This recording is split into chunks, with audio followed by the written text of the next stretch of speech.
Recording in progress. Welcome to the second season of the now Strategos podcast.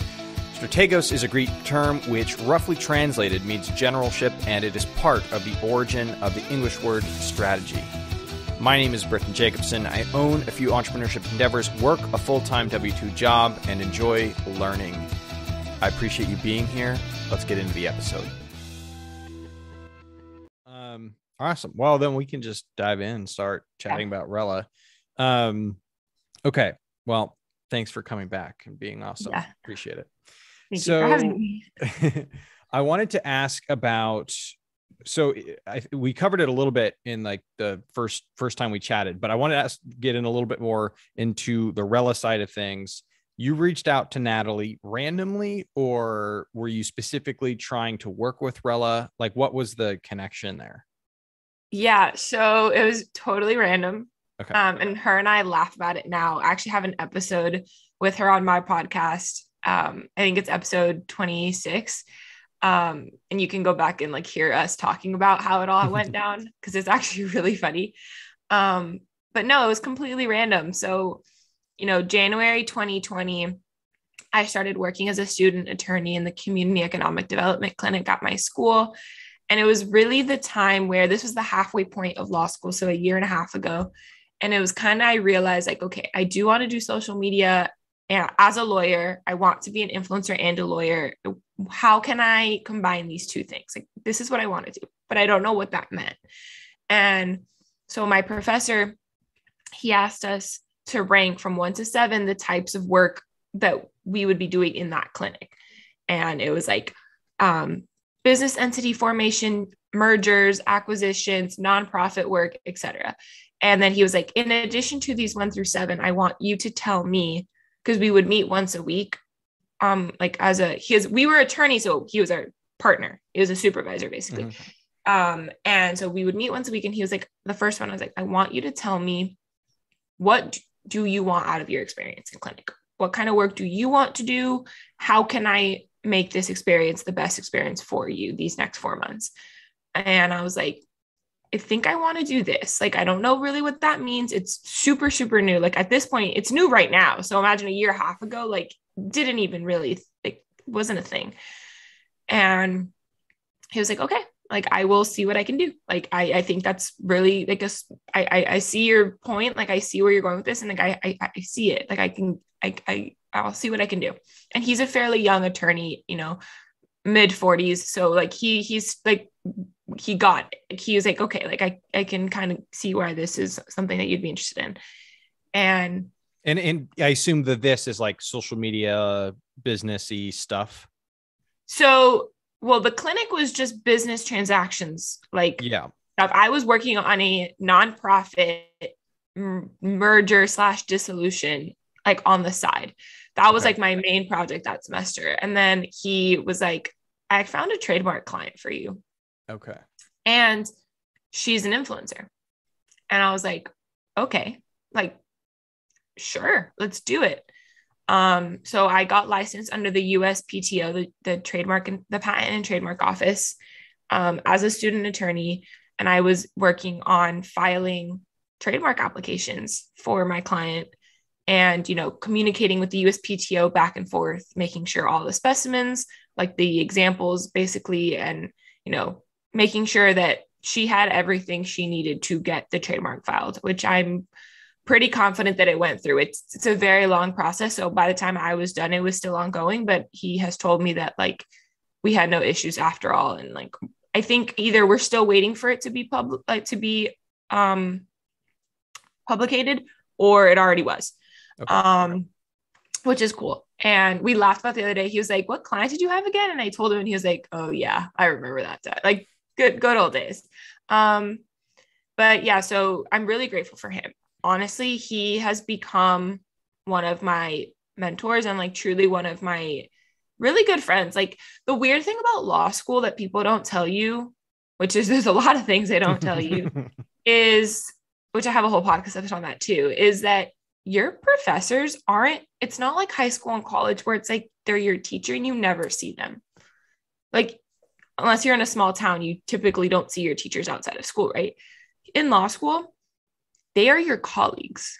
Like when I graduate in May and I am done taking the bar come September, if I were to practice in a courtroom or in Tennessee, because I'm not going to be in Tennessee, but let's say I stay in Tennessee, 90% of the time, one of my professors or someone that was a faculty in the building at the time that I was there might be against me in court or might be on the other side of a deal. Or like, perfect example, on Saturday night, I went to a gala, a scholarship gala for my school. Most of the people there were alumni and professors. And they were all looking at me like I was already an alumni. They're like, one of my professors from 1L year that like literally I met her before I had her as a teacher because I was crying hysterically in the hallway. I was having a really bad day. And she's like, do you want a cookie? Like, do you need a hug? And I was like, like, I don't know who this lady is, but and we became really good friends. And she was like, you know, every time I see you in the hallway, you're always so positive. You're talking to someone. You're so like willing to help everyone. Like, I love looking at you and like seeing how far you've come. And I was like, really? I thought all you would think of is that one time in the hall. She's like, that's not ever what I thought of you. Like, that doesn't even faze me. Like, I remember that was you, but like, no, that's not what I see when I look at you. And she's like, it's crazy. Like, your class has gone through so much while you've been in law school. And like, look how far you've come. And like, what are you doing next? Like in the, like post-grad, like, how have you been? Like, she was asking me all these questions and I was telling you, she's like, that is so exciting. I'm so happy for you. Like, I'm so proud of you. I can't wait to see everything you do. And like, I can't wait to have you come back to talk to current students in the future about everything you're doing. And it just felt really, really good to hear. And like, so these are your colleagues. These are your friends. Like, these are people, like the faculty in the building, they are so close. So how does this tie back into to Natalie? Yeah. So all that to say, when I first started thinking like I want to do social media and I want to do social media law, I was telling people at school, like, not so much my classmates, they're not as supportive, but like my faculty and staff, like I would talk to them. I would get coffee dates with my professors because you really want to foster these relationships because they're your colleagues, they're your friends. And I would be telling them like, that's super cool. Like, how are you doing that? How can I help you? Please let me know. Like, oh, I know someone who does this. It might be related. I know someone who does this, like entertainment law, sports law, blah, blah, blah. And my friend goes to a different law school than I do. And she was the vice president of the Sports Entertainment and Fashion Association at her school. And they put on a symposium. And one of the days of the symposium, which is like essentially like a fancy way of saying a webinar. Well, normally it would be in person, but COVID, it was online. So I got to join because I wasn't in Florida. So like, otherwise I would not, like they had one last week and I wasn't able to go, which I'm really sad about because it seemed like it was a really good event. And it was like all about the metaverse, but this one was a lot to do with some like sports and entertainment law. And one day was dedicated to influencers, one panel. And I was like, can I join? She was like, yeah, like it's on Zoom. Like, please join. And I'm so grateful that I did because I met someone there who she was a lawyer at an employment litigation firm, big law. And she left to pursue a career as an influencer and an attorney for influencers because she was making more money on YouTube and people were coming to her like, hey, you're a lawyer and you're also an influencer. I feel comfortable with you. Can you help me with this? She was like, oh, okay. Like, people are coming to me like, and I'm already making a lot more money doing YouTube than I'm making at a law firm, which is absolutely insane. And she's like, yeah, I'm going to lean into this. So she did. And so I was like, okay, someone's doing what I want to do. That like lit a fire under me. And I ran to Eric, my professor. And yeah, also weird because some of your professors, you can call them by their first names, which is very strange. But like, yeah, so I went up to him and I was like, I need to talk to you. He's like, what happened? He like, there was a lot going on in my personal life. So he was like, what happened? And I was like, no, it's a good thing this time. And he's like, okay. And I told him and he was like, did you reach out to her? And I was like, yes, I bet she hasn't answered me. He's like, did you follow up? I'm like, I'm giving it a few days, but like, I'm going to. And he's like, follow up and see what happens. Let me know. So I follow up with her and she answers and she's like, let's hop on a Zoom. We hop on a Zoom. And like, she's like, tells me how she kind of like what I just told you, like how she got into this. And I was like, okay, like, this is what I want to do. This is the path I want for myself. And so I told Eric that, and he was like, I'm really proud of you. Like, this is exciting. Like, this could be a job for you post-graduation. Like, you don't want to do the law firm route. You don't want to do what your classmates are doing. And that's okay. Like, this is someone that will give you the opportunity to do the things you want to do, and you don't have to go off on your own. But you also need to build credibility. You need to establish yourself as an authority in this topic because it is so new. And also because I didn't have the grades. I don't have good grades. And by good, I mean, I am a C+ student, but in law school, that's the bottom of the class, which is a whole other story. But anyway, he's like, you don't have the grades, so you need to establish yourself in another way. You need to be published. You need to be a published author. And you could write your expository, your graduation thesis on this. Let's brainstorm. Let's work on this all year, come up with a topic, propose it to the school, and like, let's see what happens. So it was like a series of like fortunate events. Like a lot of things just started kind of falling into place. And he was like, all right, let's like, what are you thinking? Like, give me a list. And we would meet back and forth. We came up with the idea of social media and the law and how they work together. And that was like the very broad topic initially. And it changed 400 million times. But around June, I was working at an insurance law firm and I hated it. And Eric was like, I need your proposal by this date, like the official one. And I was still brainstorming. And like, as I was coming up with a proposal and like reading books and doing research, like the topic kept changing. And I was like, I'll get it to you by then. Like, I'll get it to you by then. And we met one time over the summer on Zoom to like talk about it. And like, it still changed even more. And I was listening to a podcast. I don't know whose podcast. And Natalie was the guest. And I was like, she's my age. She went to college, got a degree, was working, and also left her job at Accenture as a consultant to pursue social media full time. And she's starting a company now. And like, she knows a lot about influencers and social media. And like, I mean, at this point I was an influencer, but like, I didn't know the behind the scenes of things. So I was like really fascinated. And I was like, I just DM'd her. Like, I went to her Instagram and her YouTube and I watched a couple of videos and I followed her.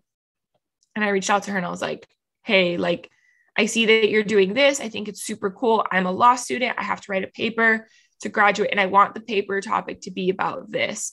I would love to chat with you and like know your sources. Where are you getting all this information from? How do you know all of this? That was it. I did not want to work there. I did not know that Rella didn't really exist yet. Like, it was an idea at that point. There was no app. The app hadn't even been starting being built. There was nothing. The only people on the team at that point were her two co-founders, and their two designers and another developer. Like, they were working on like a website and like a concept and designing it. Like, they had no idea what this would become. And this was July, around there. And she's like, she didn't answer. So I followed up a couple weeks later. And she still didn't answer. So I followed up again. And we're debating. We don't know if it was 3 or 4 times, but one day we will go back and look, but that's a lot of messages to go back and look on. You have to pay a virtual assistant. Yeah, no, that needs its own assistant because we have 400 conversations going on at any given time through Slack, through Instagram, through text, like email, like it's a lot.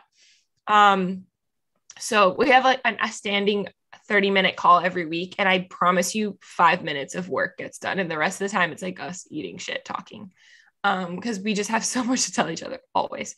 But yeah, so it was like 3 or 4 times I followed up and she finally answered. And she was like, okay, yeah, let's hop on a Zoom. Like, sure. Like, I'm in, like, she says now, and you can hear her say it herself, like, it was the persistence that she was like, okay, like, I'm curious, like, what the heck does this girl want? Like, this is interesting. So we jumped on a Zoom, we hit it off. And at the end of the call, she was like, we're not hiring, but like, you have a lot of experience in this industry and also as a lawyer, like as a law student going to be a lawyer, like, would you want to help me out in this? Because this is an idea that I have for Rella. And I was like, I'm not looking for a job either. Like, I was literally at work at a law firm at this time while we were talking about this, like physically in the law firm. And I got interrupted by my boss to go help a client. And I was like, please hold, left, came back. We were still talking. And she said, do you want to work here? And I was like, I'm interested to see what that would look like. So she's like, okay, let's have another Zoom. And then we had another Zoom and we talked offer. And I was like, okay, yeah, I'll work there. And that was it. That's how I started working at Rella. It was really not as like crazy as everyone thinks it was. It wasn't like I was like this big fan, like, oh my God, I want to work here. I want to work here. Like Rella didn't post anything. I was looking for information for my paper. Like I was so focused on school and like getting this paper done because it's required to graduate. And like, it's the bane of all of our existences while we're in school. It's the worst thing we have to do. One of them, besides the bar exam. So it was like, this is a, 17-page paper minimum. Like it's a big deal. That was all I was looking for. And yeah, it ended up being, we hit it off. We become really good friends, and Rella has grown into what it is today. And my role has expanded a lot. And, I've been there for 8 months almost. Like it's insane. But yeah, that was really what it was. It wasn't, but like I said all about law school at the beginning, because I needed to set up the fact that like this really was just for school. Like, and I had people supporting me along the way. Like every time I tell people like what I'm doing or what I'm going to be doing, they're like, that's super cool. Like, how did you find that? Because there's one way to do law school, and then I'm completely doing it like totally different, but they think it's really cool and it's refreshing. And a lot more people are starting to do that. Yeah, for sure. Okay. All right. So then what are your current job duties, responsibilities, and whatnot at Rella? What falls under your purview? Yeah. So the app is completely, so I'm on the team, and like I'm not in the development meetings, and I'm not in all of the marketing meetings, but we have a team call every morning, a Monday morning, where we talk about what's going on broad view that week. So I'm in that, and I know what's going on, and I test the app and all of that. I don't work on the app side. Yep. What I do is I help manage influencers, and I do PR. So I help on the marketing side with the PR, in the sense that I pitch Natalie to podcasts to get her on other podcasts to talk about Rella.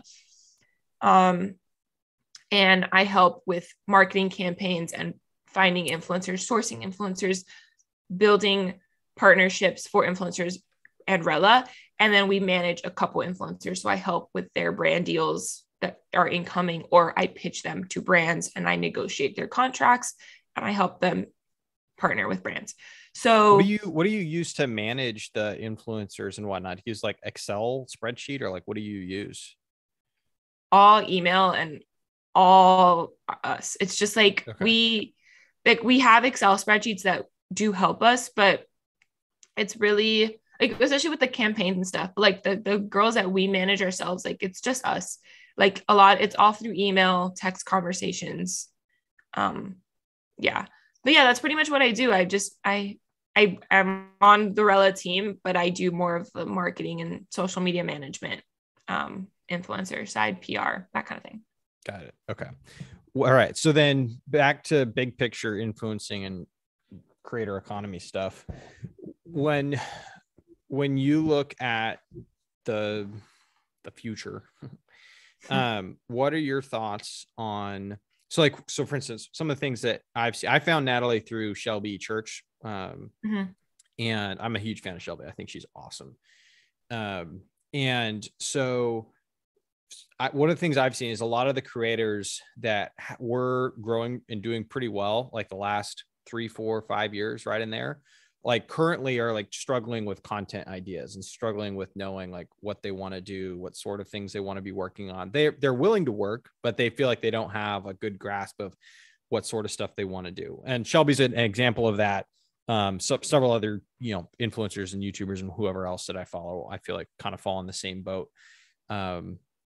So I'm curious what you think, what your take on that is, and what you think kind of the next evolution of content in the space might look like. I mean, who knows, right? But might look like.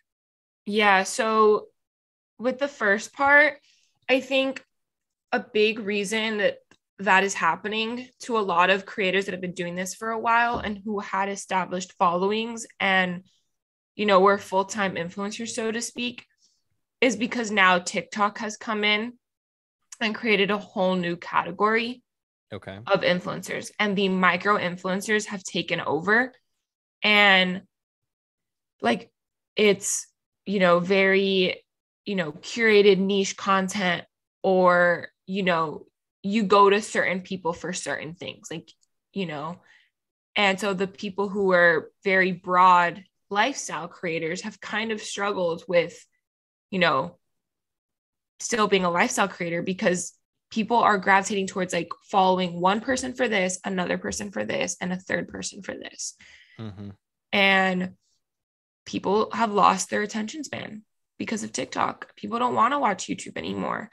And, Instagram has completely got it, like, not gotten rid of, but like they basically shit on people who don't post reels, and like it's all about video content. And, Instagram was always a photo sharing platform. And so I think people are struggling with finding what to create and how to grow their audience. But I think it's important to remember that you need to foster the audience you already have. And the people who have been successful throughout the last few years with this big shift is that they're, I'm just going to focus on the content that I already create, that I love creating, in the audience I already have. And you kind of just have to tune out the noise. And like, if you're already established on YouTube, TikTok is good for repurposing content and like for sharing what you're already doing to attract a new audience. But you don't need to now grow a huge following on TikTok. Like, it's like there's people who do TikTok and then there's people who do YouTube, and like you can do both, but like you have to, at some point, you're gonna have to pick a platform that is going to be your main platform. There's always one main one and then several other like periphery ones. Mm-hmm. So yeah, I think that's part of why the struggle, and like not feeling like, having ideas and really struggling to come up with content, is because the way we consume content has changed and what people are looking for has changed. But personally, like, TikTok is not my platform. I prefer podcasts. I prefer YouTube. I don't have a YouTube channel at this time. I want to start one eventually. I like watching YouTube. I prefer longer form content. And I still like images on Instagram over video, because I can literally feel myself getting stupid, like just sitting there, like scrolling, and like I'm not even processing what's going on because it's going so fast. Like all of those trends that are like 100 little pictures, like super fast. I hate them. I do too. Yeah, I hate them. You. It's like I'm not seeing anything. Mm-hmm. I'd rather see a collage, like a carousel post, like so I can see the images. And like I know it's a very unpopular opinion, but like I really struggle to enjoy video content like that. So when I even create stuff like that, I do like 10, 15 images and a lot slower, so you can really see what I'm sharing. Yeah. But yeah, I think that's like, to answer the first part, I think it's just because the way people have consumed content has changed, and shorter form content is big now. But I mean, even that, like, we're already slowly starting to shift back to longer form content, because like I think people TikTok thing and stuff, people realize that, like, I don't know, like you want more. But that's the problem. It's like you always want more. So it's like you're consuming more. And I don't like going on TikTok because I can spend hours on there and I don't learn anything. And I feel like I'm wasting my life away. So I'd rather have YouTube playing in the background while I'm doing something else, or reading a book, or watching a movie or something, or listening to a podcast. And then where I see it going in the future, I think it's more important now once you have an established audience. So if you are just starting out now, foster the audience you do have. Even if you only have 100 followers, that's an audience. Foster that, really tune into what they want. And the more people will gravitate to it because they know what to expect from you. If you're just doing things to go viral and you're doing trends all the time, it's not sustainable that way. And that's a whole nother topic for discussion. But once you have already built an established audience, and there's not one number that means you are established, that's up to you for your lifestyle, for your niche or whatever. But once you have that, how are you serving your audience? So it's like you either have a service, a product, or you're providing some sort of value to them, whether it's entertainment value or educational value. Like, what are you giving your audience? Because it's not enough anymore to just watch videos on TikTok or YouTube. It's like, how can you help them? How can you be of service to them? What can you provide them?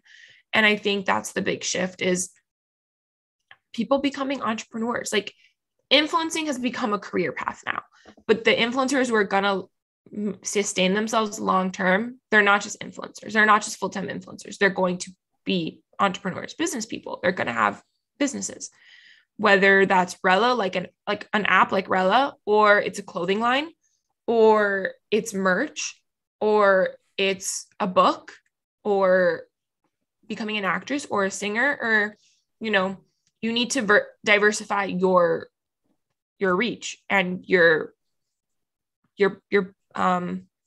brand. Like, yeah. And you can have multiple brands as well. So like, I have my personal brand is Kaylin Rand, and I also have a podcast that is a separate brand, but they are connected.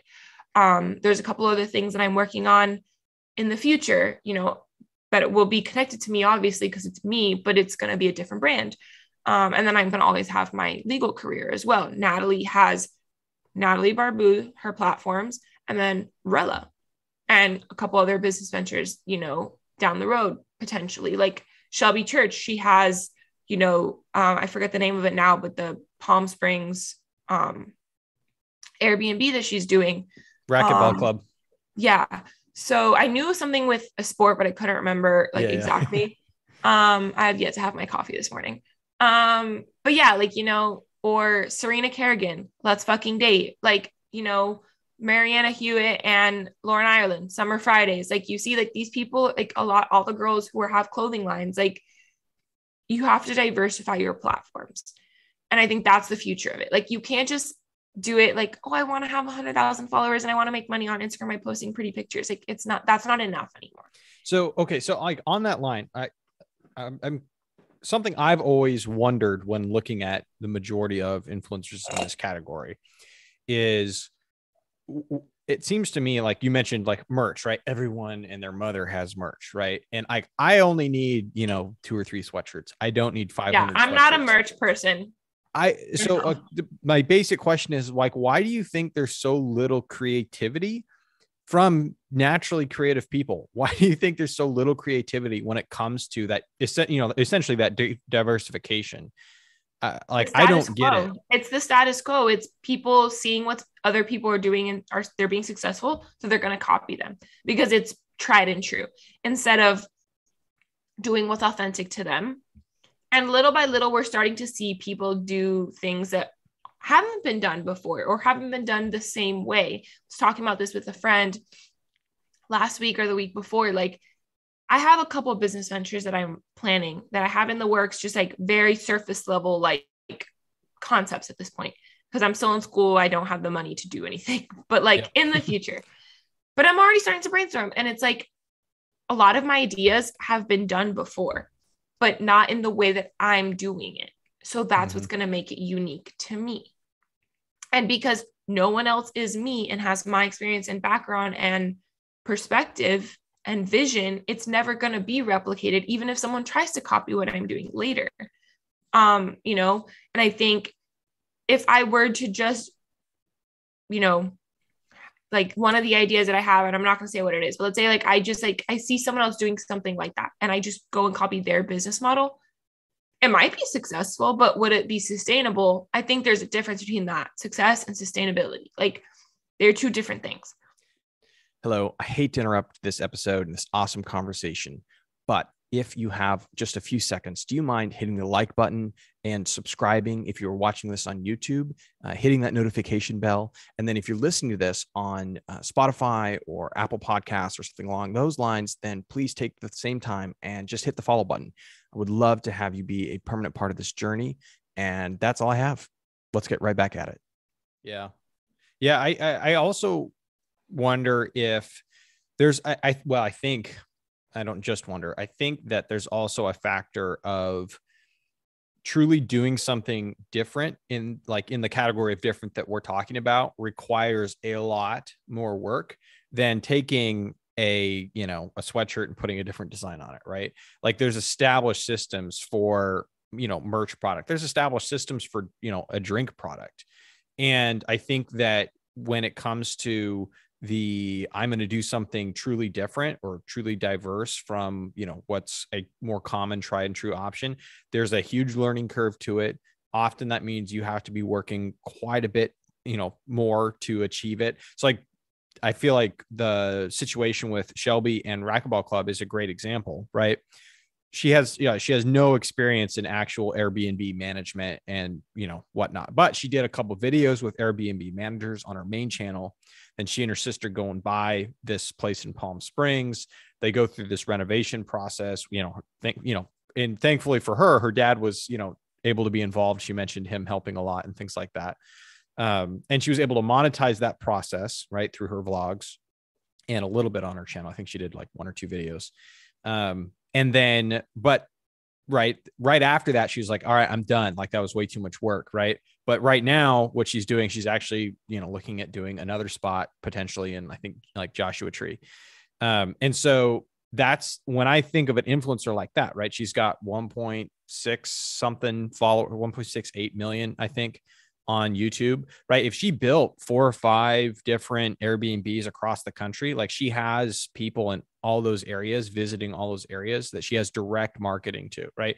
And I think like she could build a brand around that if she wanted to, but building a separate brand around that and putting in all the work to manage something like that is a second full-time job. Like and there's a huge learning curve to it. And I think it's hard to go from, and this is not against Shelby, this is just in general. I would assume it's hard to go from I'm filming interesting things going on in life or, interesting topics to I actually have to sit down and grind this but out. I think that's why I'm saying like, it's not enough to just post pictures or videos anymore. Like there's to share your life. That's how it started, Yep.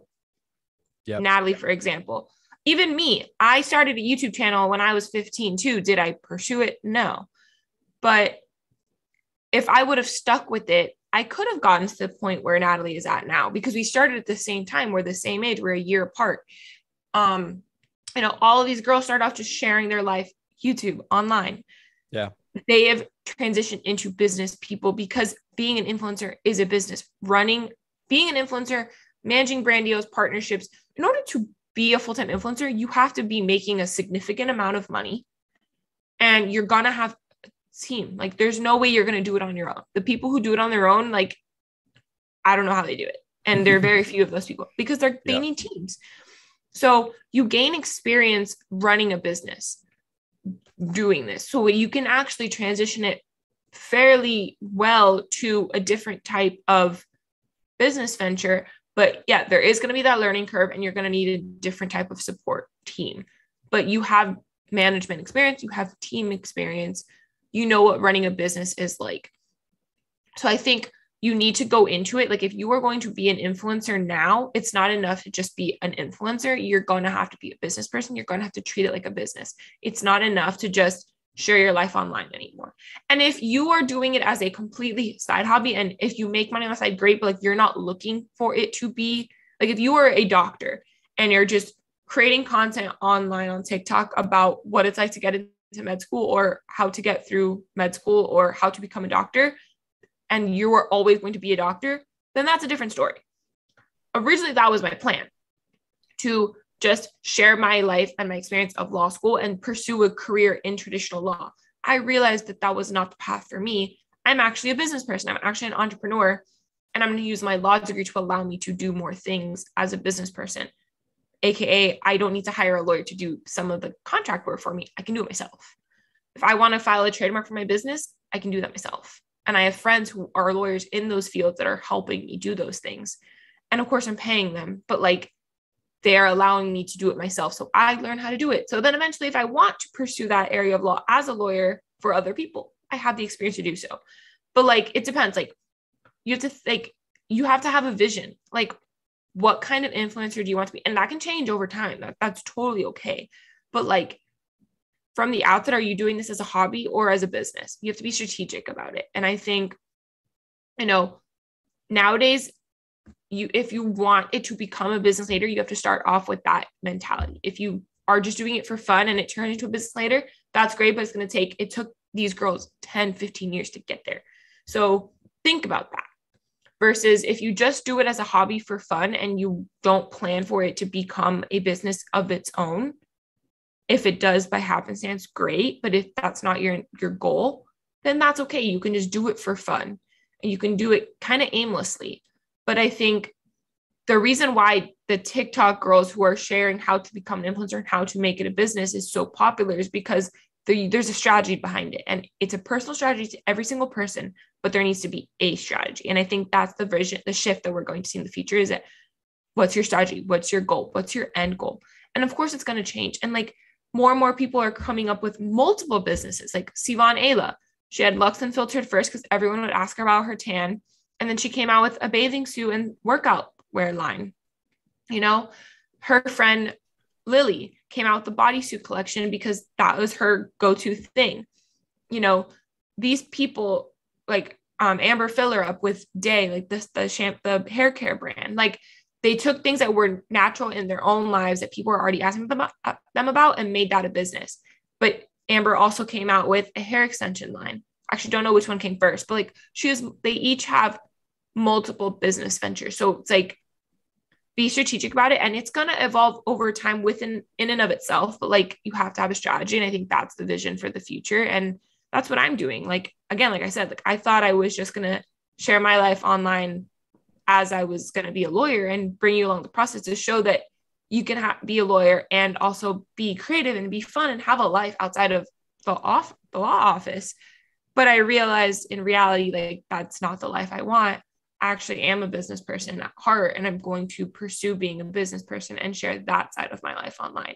Yeah. But I'm not looking to be an influencer full-time and make that my primary business venture.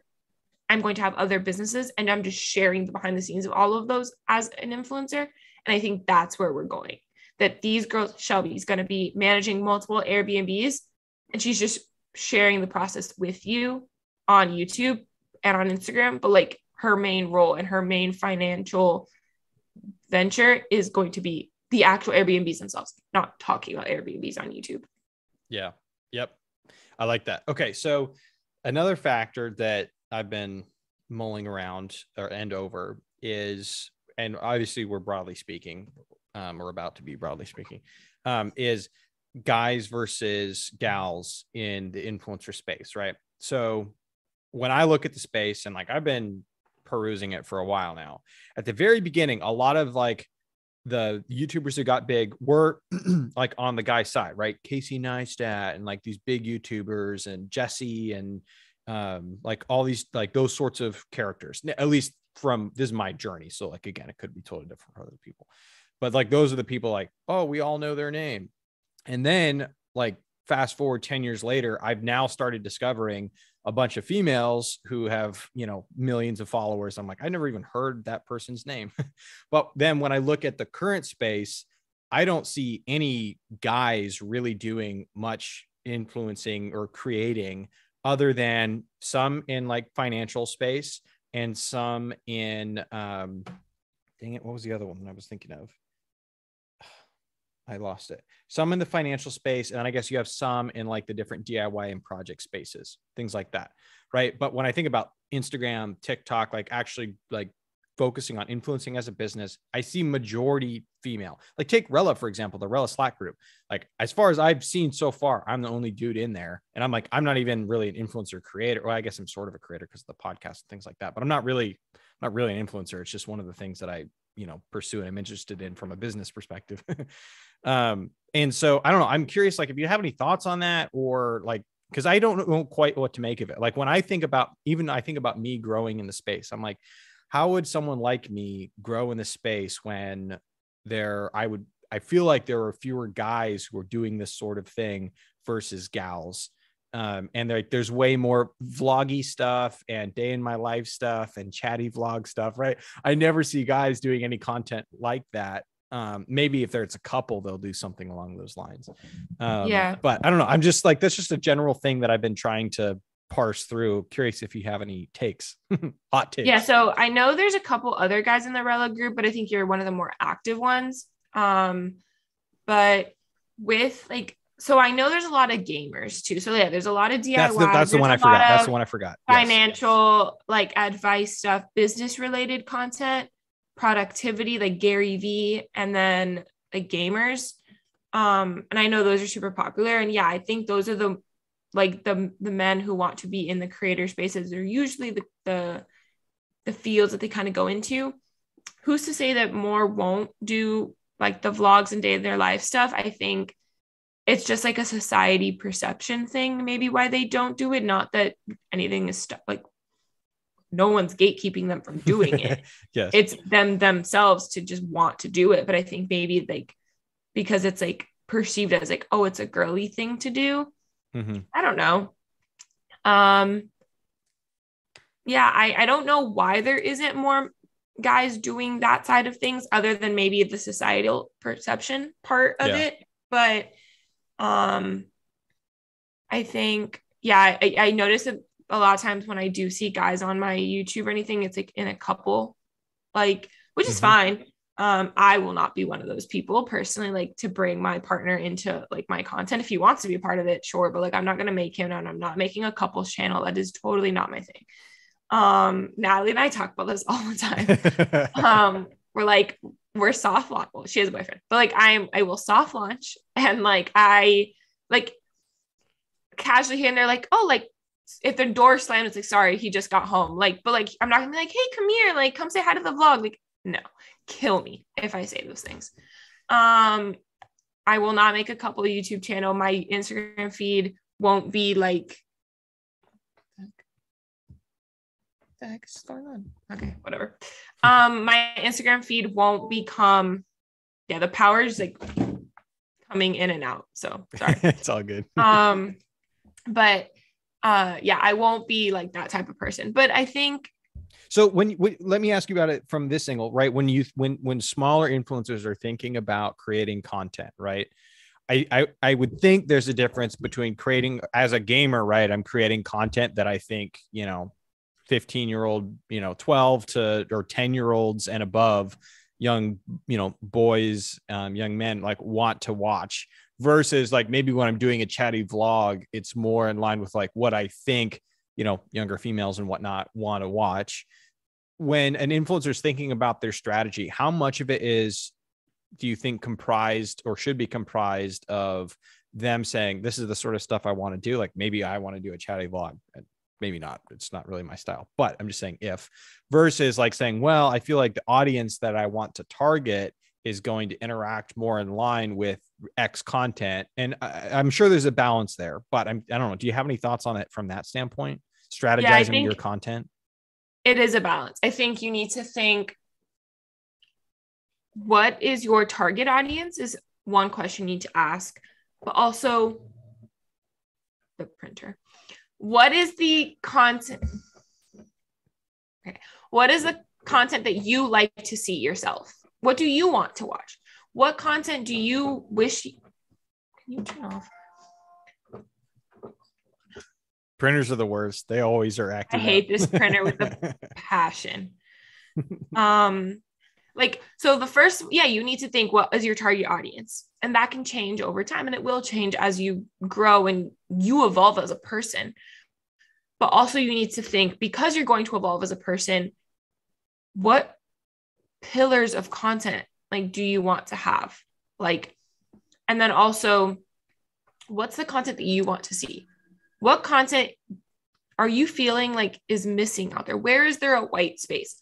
How can you use your personal life, your experiences, your expertise, your background, whatever, to create content for people, provide value? You need to be providing some sort of value. So how are you providing value? What do you have? What can you bring to the table? What value can you provide? And then having your pillars that reflect those things. And then knowing your target audience, because the target audience is going to inform how you create the content, like how you edit it, what platforms you're on, that kind of thing. But like, you need to know first and foremost, forget the audience, because you're going to start with 0. So what do you want to see? What do you want to create? What makes you feel good? What can you show up online every single day and talk about ad nauseum? Yeah. And so like on that specific point is, I think as someone who's like been through this process and I'm continuing to be in this process, is I think my immediate response is like, well, no, shouldn't I want to make content that I think will grow, that will get eyeballs? And I think the reason that is not the answer, I mean, maybe if that's what you want to do, right? But in and of itself, if that's not the answer, the reason that that's not the answer in and of itself is because you're going to be doing and making this content for months, if not years, before you achieve like true traction, assuming you don't ram the algorithm and blow up. Yeah, if you rapidly blow up, that's great. Good for you. You went viral. But like, how are you going to sustain that virality? Yeah. Either way, it's the consistency over time, especially at the beginning. It's about, so everyone asks, like, how do you grow following? Be consistent, show up. And that doesn't mean every single day. So it means showing up every single day, but doesn't mean every day has to be brand new, stylized photo shoot, amazing content. It could be 3 posts a week and stories every single day. That's a lot more sustainable. Or you batch content on Saturday, so you have a picture to post Monday through Sunday, or whatever. Like, yep. however consistency works for you. Some people post, like I used to post every single day. Now I post when I freaking feel like it, but I'm on stories every day. So people, and like on the off chance I'm not on stories, like I will get people asking me if I'm okay because I'm not on stories. And, so it's up to you to decide what consistency means, but you need to be consistent because you want longevity, not virality. That's the way you're going to make this a business. That's the way that you're going to grow an audience. Because like I said, you start with 0, but little by little, your friends and your family are going to come first. And then they're going to word of mouth. Hey, did you see what this person posted? And that person's going to say that to their friend, and it's going to grow from there. So you want to, as you start building an audience, little by little, you want to foster the audience you already have. And that means creating the content that you're already creating that people seem to gravitate towards, that they're liking with, engaging with, commenting, sharing. That's the content that is going to get you a loyal fan base. And then sprinkle in the TikToks that are fun and trendy to get you eyeballs. But like, you can't do only the trendy things because the trends, they're different every single day. So what's your constant? Yeah. So it's like, you need to have consistency. I think the key is longevity, not virality. And like, if you go viral, amazing. But like, you need to have a plan to sustain it. Like one of my friends, Sarah, just went viral for her detergent hack. She taught people how to make detergent because she made her own detergent at home. Detergent's very expensive. She went completely viral. Now she has shifted her content. She still does some trends here and there. She's like, okay, people like me for home hacks on TikTok. That's going to be my pillar. So she transitioned what made her viral into a pillar. So that's a good way to do it as well. But it's because she loves talking about that. Like that is something that is a part of her life and she enjoys it. So she's able to do it. Imagine if I did the same video because Sarah did it. So I'm going to do that as well. And I go viral because it's what Sarah went viral for. That's not sustainable for me. I'm not going to create content like that again. Like, it's just not my thing. And I think that detergent hack's cool. Am I going to do it? No. Not my cup of tea. I'd rather go buy it because it's just easier for me. But she loves it and that works for her. So like, that's her pillar. So what sort of pivoting here a little bit, what sort of content do you enjoy right now? Because I know that and the reason I'm saying right now is because I know that the content I've enjoyed over the last 10 years has changed every 4 to 12 months, depending on what's going on. Yeah. I really enjoy like lifestyle vlogs and like, which is like, oh, we were talking about like, it's not super sustainable anymore. Like you need to be doing something else. But like, I enjoy seeing people's lives and what they're up to because I love trying new things and incorporating new things into my life and seeing I'm always evolving as a person. So I like to see people's routines, people's day in their lives, what their work life looks like.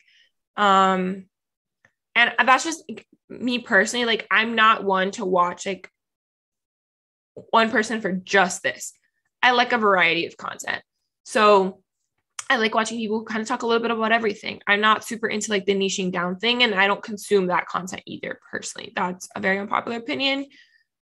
Go talk to somebody else about that. Like, I prefer watching a holistic person because I'm a holistic person. I'm a multi-hyphenate. I'm a multifaceted person. So I enjoy surrounding myself with other people who are that way as well.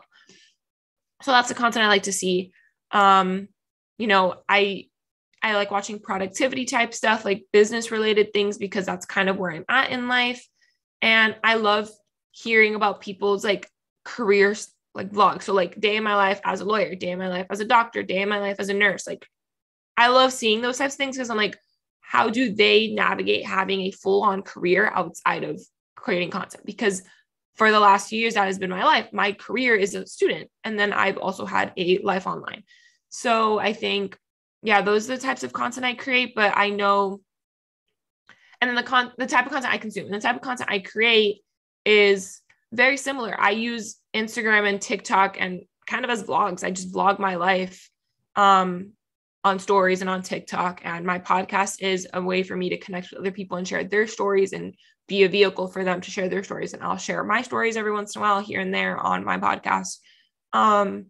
But I think as I transition now into a career person, you'll see my content start to change. And I'm not going to be talking about law school as much anymore. Obviously, I'll be talking about confidence and wellness and mental health, which have always been important to me. And I've always talked about, I'm focusing a lot more on that, focusing a lot more on productivity and business related content.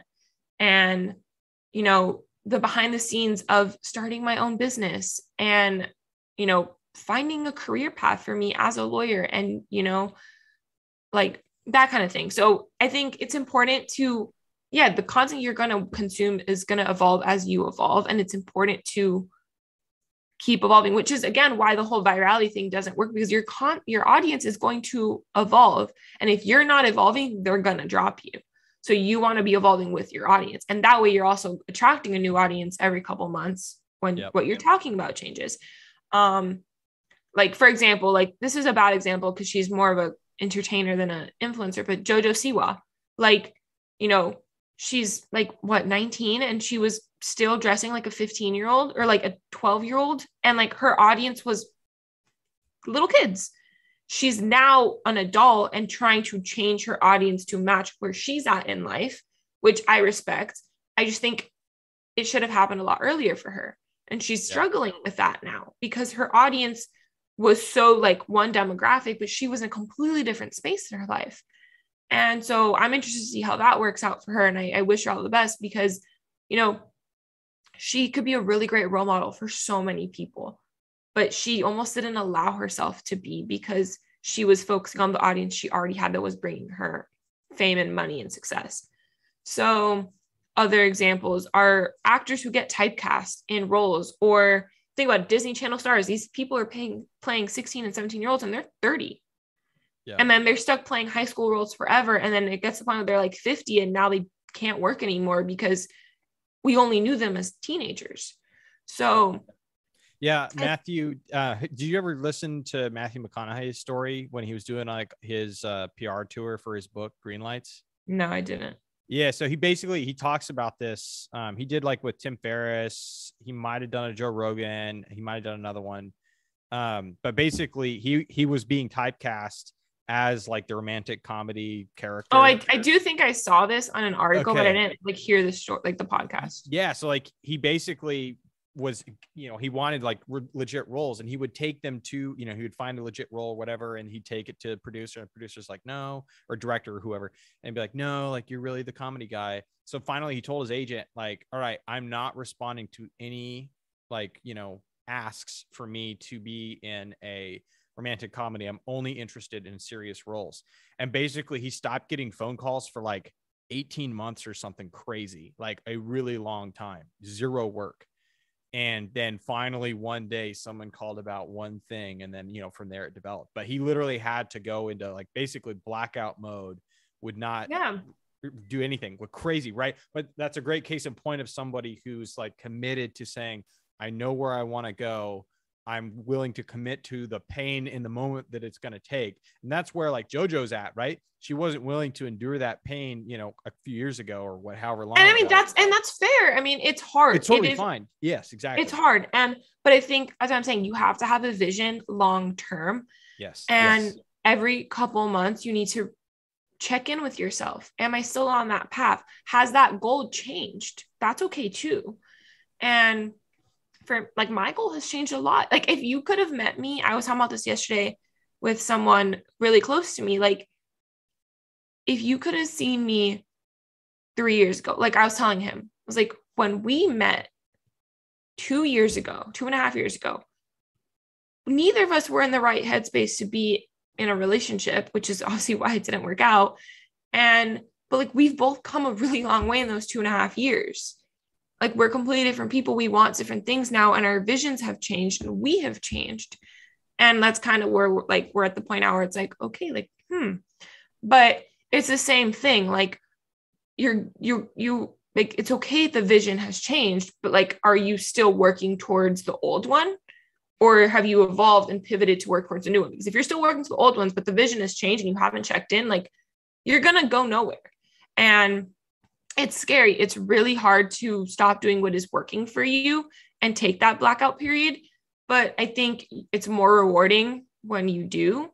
And I mean, I had to do that for me, like my career, like, while I was in law school, like, I wasn't getting, all my classmates were going to interviews and talking to these big firms and getting fancy job offers. And I was like, I have nothing. But then I talk to professors, and like I was talking at the beginning, and she was like, I was never worried about you. Like, I knew you were going to be fine. You were going to go places. Like, you have something about you that like, you were going to be fine. My deans have told me that. My other professors have told me that. My parents have told me that. And like, first of all, for my parents to say that, I was like, oh, okay. Because I always felt like I was a failure and that I wasn't good enough. And for them to be like, I'm not worried about you. And it's like, I thought they were.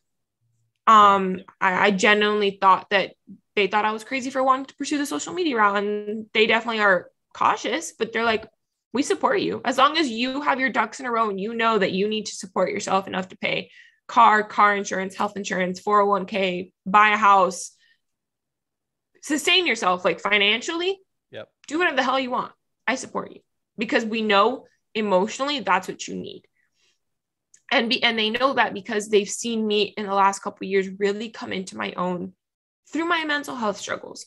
And, that's not everyone's choice, like path, but that was mine. And they support me in that. My professors, my deans support me in that too. So it's okay for the goal to change, but have a goal, have a vision. And someone asked me the other day,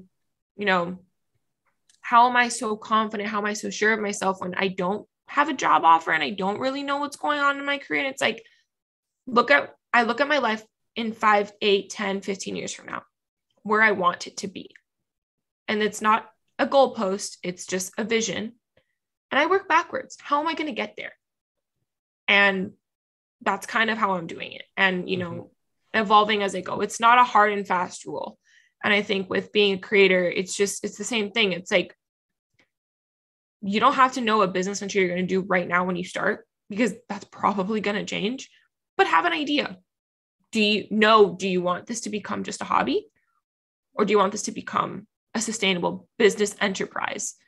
And that requires having multiple streams of income, multiple business ventures a lot of the times.